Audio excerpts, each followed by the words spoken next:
And finally, actually I should at least do this one last ayah, the scariest ayah in this passage. أَتَأْمُرُونَ النَّاسَ بِالْبِرِّ وَتَنْسَوْنَ أَنفُسَكُمْ. Do you tell people to do good and you forget about yourselves? Look at this question Allah asked them. And let's ask this question to ourselves. أَتَأْمُرُونَ النَّاسَ بِالْبِرِّ وَتَنْسَوْنَ أَنفُسَكُمْ. We cry, we have outrages over people not giving us our civil liberties and our rights and justice, and Muslims should stand up for this or that or the other. How just are we inside our homes? How fair are we to our wives? We haven't given them their meher. How fair are we when it comes to distribution of the inheritance? How many people swindle others? Doesn't matter how long your beard is. If you're going to cheat people in business, you're going to cheat people in business. You know? And then on the other hand, we want justice from everybody else. You tell people about justice and good. You're the ones who tell them. And you forget about yourselves. You know? Muslims today, subhanAllah, it's the sad day for the ummah that the worst advertising against Islam is the character of the Muslim. That's the worst advertising against Islam. You know, there are people, if they want to learn about Islam, or if somebody honestly comes to me and says, brother, I'm trying to start a business, and I met some brothers at the masjid, they want to be partners with me. You know the first thing I tell them, at least I haven't had much Texas experience yet, I'm from New York still in my head. You know the first thing I tell them, watch out bro. Not with a Muslim, please. Save yourself.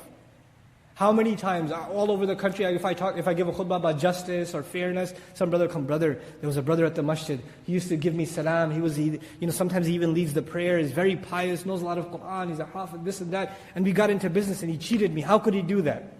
Although that's how he could do that.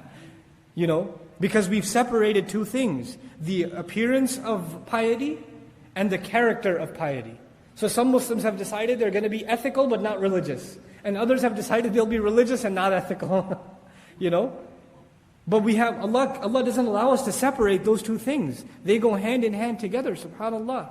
But we've separated those things. And it doesn't, some Muslims use this as an excuse. Yeah, I don't have a beard, or I don't wear hijab because those people are all fake. No, that's a cop-out too. That's not genuine either. You know, what Allah teaches us to do, He teaches us to do. But the misbehavior of Muslims, that they tell others to do good, but they forget about themselves. And the scariest one of this is people like me. People who recite Qur'an or teach Qur'an because there's nothing more good than Qur'an. So if we teach people Qur'an and we forget about ourselves, nobody is in bigger trouble than us. The imams, the ulama, the dua, the khatib, the people who lead salah, they are in the biggest trouble. So you guys have to make dua for our sincerity. You know, because it is a serious matter.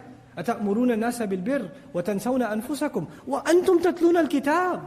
And you, in fact, are the ones who read the book. You're the ones who are reading the book. You forget about yourselves? أَفَلَا تَعْقِلُونَ. Why is it that you don't understand? Allah will ask this question a couple of times in this surah. Then don't you understand? أَفَلَا تَعْقِلُونَ.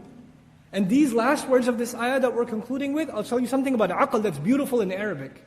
You know the word aql in Arabic literally means to tie? عَقَلَتِ الْمَرْأَةُ شَعْرَهَا. The woman tied her hair. Iqal, you know the old Arabs, they used to have a rope around their head?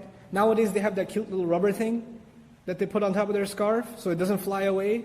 But that's not what the iqal originally was. The iqal was a rope.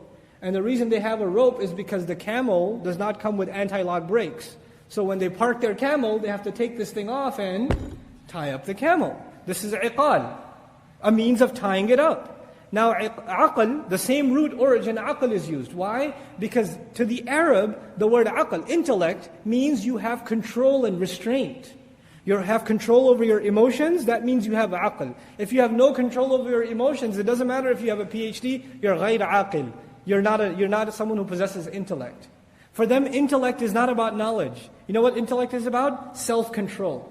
Self-control. So there are two faculties inside of us. There's the heart, the center of our emotions, and there's the mind. Aql is a combination really of both.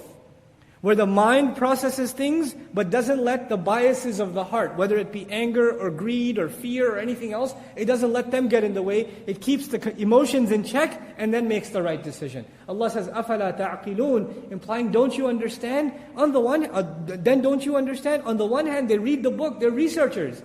Allah just said, أَنْتُمْ تَتْلُونَ الْكِتَابِ. You're the ones who read the book. So they do understand. So the problem isn't here. Where's the problem?